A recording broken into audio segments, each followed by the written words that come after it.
प्रतिबिंब हे उकळत्या पाण्यात कधीच दिसत नाही, ते दिसेल तर फक्त शांत आणि स्थिर पाण्यातच.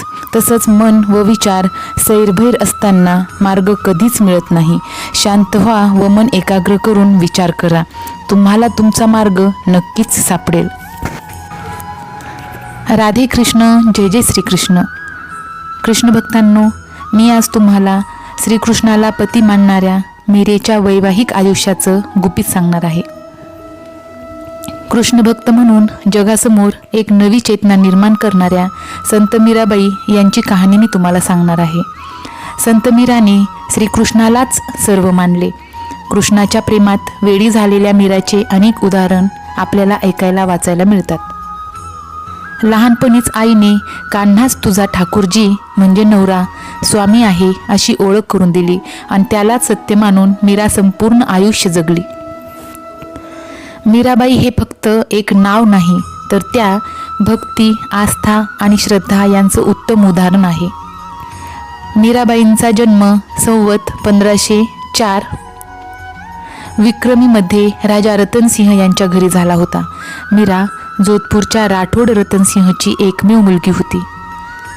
राजपूत जातीमध्ये जन्मलेल्या मीराबाईला घरातून बाहेर जाण्यासाठी परवानगी नव्हती. मात्र लहानपणी मीराबाईंसोबत असं काही घडलं की त्यांनी संपूर्ण आयुष्य श्रीकृष्णाला समर्पित केले आहे. जेव्हा मीराबाई 8 वर्षाची होती तेव्हा मोहल्ल्यातील एक वरात पाहून मीराबाईने आपल्या आईला विचारले की माझा नवरदेव कोण? तर यावर तिच्या आईने मीराबाईला सांगितले होते की श्रीकृष्ण हा तुझा नवरा आहे. या घटनेनंतर मीराबाईने श्रीकृष्णालाच आपलं सर्वस्व मानलं आणि त्यांच्या भक्तीत लीन झाल्या. ती श्रीकृष्णाच्या मूर्तीला अंघोळ घालायची, नवे वस्त्र घालायची, नैवेद्य द्यायची, गीत गायची आणि नृत्य करायची. किशोरावस्थामध्ये मीराने श्रीकृष्णाला आपला पती मानले होते. मीराबाईचा विवाह महाराणा सांगाचे पुत्र भोजराज यांच्याशी झाला, जे समोर महाराणा कुंभा म्हणून ओळखले जाऊ लागले. लग्नाच्या पहिल्या रात्रीच मीराने तिच्या पतीला सांगितले होते की ती फक्त श्रीकृष्णाची आहे. मात्र महाराणा कुंभने मीराची ही गोष्ट हलक्यात घेतली. पण हळूहळू श्रीकृष्णाप्रती मीराची भक्ती पाहून त्यांना विश्वास झाला की मीरा श्रीकृष्णाची भक्त आहे. ती मंदिरात जाऊन नृत्य करायची आणि भजन गायची. मीराच्या या वागण्यामुळे तिचे सासरचे लोक वैतागले होते. काही काळानंतर मीराच्या पतीचा एका युद्धात मृत्यू झाला. पतीच्या मृत्यूनंतर जेव्हा मीरा म्हणाली माझा नवरा श्रीकृष्ण आहे. मीरा पतीच्या मृत्यूनंतरही मंदिर जायची आणि भजन गीत गायची आणि नृत्य करायची. यावर मीराच्या सासरच्या लोकांनी मीरावर व्यभिचारी असल्याचा आरोप करत तिला दिलेला विषाचा प्याला पिण्यास सांगितले. मीराने श्रीकृष्णाचं नाव घेत विष पिलं.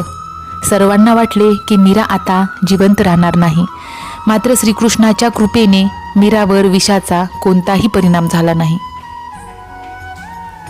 मीराचा मृत्यू कसा झाला?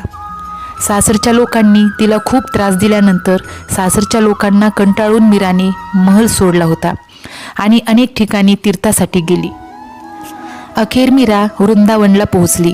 मीराने महल सोडल्याने राज्यात अनेक समस्या निर्माण झाल्या. ब्राह्मणांनी सांगितले की जर मीरा परत आली तर सर्व ठीक होणार. मीराच्या शोधात 2 सैनिक पाठवण्यात आले. त्यांनी मीराला परत येण्याची विनंती केली, मात्र मीराने नकार दिला. सैनिक म्हणाले, जर तुम्ही आमच्यासोबत परतला नाहीत तर आम्ही पण परत जाणार नाही. आमच्या कुटुंबाबाबत थोडा तरी विचार करा. मीराने सैनिकांना सांगितले की माझा तुम्ही येण्याच्या आधीच मृत्यू झाला असता तर तुम्ही रिकाम्या हाती गेला असता. त्यावर सैनिक म्हणाले हो.